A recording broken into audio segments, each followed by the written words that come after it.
So coming up this weekend, what a treat we have in store for us with the Times Square card on Friday night. Ryan Garcia, Rolly Romero, Devin Haney against Jose Ramirez, and in the co-main, Teofimo Lopez against Arnold Barboza Jr. And then the small matter of Canelo Alvarez against William Skull for the undisputed super middleweight championship of the world on Saturday. And then on Sunday, we've got Inoue against Cardenas. Not too bothered about the Inoue fight, but can't complain seeing the pound-for-pound number 3 in the world back in action. Susan, I know you wanted to go and party with me this weekend, but I literally don't have the time. So King Rai is 24-1 with 20 wins coming via knockout. Last time out, he absolutely battered Devin Haney, scoring 3 knockdowns en route to a majority decision victory. How the hell that was scored a draw by Max DeLuca, I will never know. Unfortunately, people call Max just haven't got a clue about boxing, so you should probably turn this video off right now.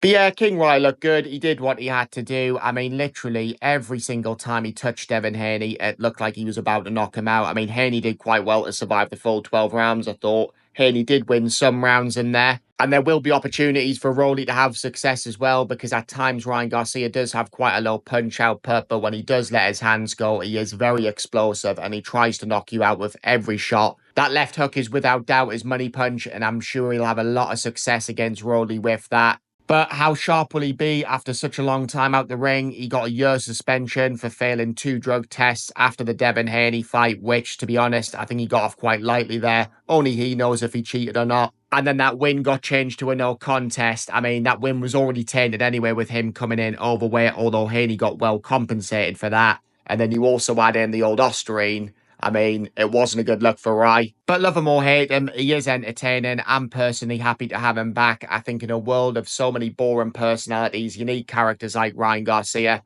And he's a good fighter, King Rai. Just the one defeat, that KO loss in round 7 to Gervonta Davies. It was a vicious body shot that done the business. And I did feel for Ryan Garcia in that fight. He was massively weight drained. But this fight's at welterweight, and I think that'll really suit King Rai. I think he'll be super strong, super fit, and as explosive as ever. And I make him a big favourite to beat Roelly. I just think he's the better all-round fighter. I mean, Roelly's got a puncher's chance, but that's about it. I think Ryan Garcia, inevitably, when he does let his hands go, he will hurt Roelly. And it's difficult to see him not stopping Roelly, who has been hurt many times and been stopped twice himself. But nonetheless, I'm sure he will give it a go. He's currently got a record of 16-2 with 13 wins coming via knockout.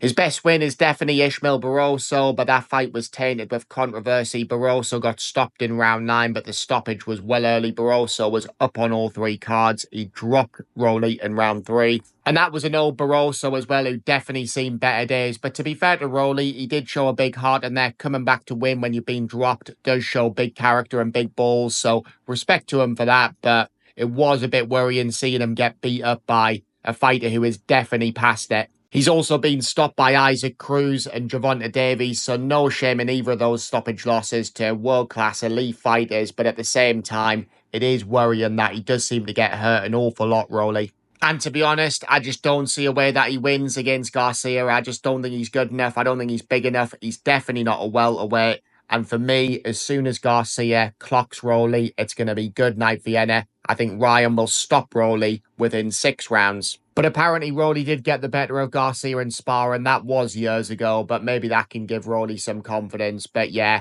Ryan Garcia all day for me. Knockout victory. Easy work. So Devin Haney against Jose Ramirez. Decent fight, man. I mean, it looks all right on paper, but Ramirez looked awful last time out, and of course so did Haney. So I've got a feeling this might be a bit of a stinker. I think Haney will box and move. Of course, his confidence is going to be low after that battering against Ryan Garcia. But he should have enough to win a unanimous decision. I think it'll probably be something like 9-3, 10-2. Ramirez looks shot to bits against Barbosa for me, and I just don't think he's got a lot left. Really good fighter back in his day. Knocking out Maurice Hooker and giving Josh Taylor a really good fight, but those days are long gone. I also don't think he's a welterweight either. And as much as Haney is unbearable and comes across like an incredibly dislikable bloke, he is a world-class fighter, 2-weight world champion. He was undisputed at 140. And if we get the Haney that schooled Cambosis twice and that schooled Regis Prograis, I do think he will win quite comfortably. So yeah, Haney on points in a boring fight that we'll all want to forget quickly, but hopefully Ramirez knocks him out. And then in the co-main, Teofimo Lopez against Barboza Jr. It's been a spicy build-up. Lopez gave Barboza a cheeky slap at the press conference.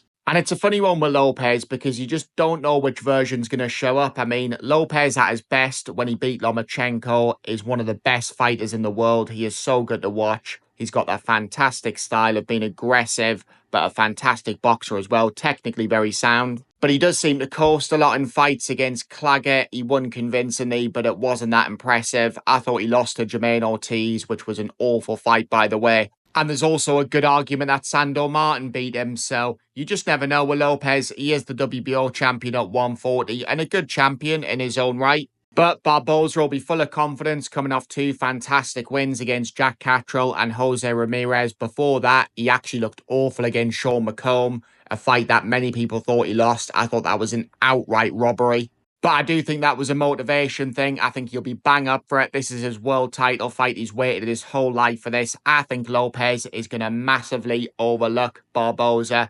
And I do expect Barbosa to pull off the upset. I know he's up against it. He might get robbed on the cards.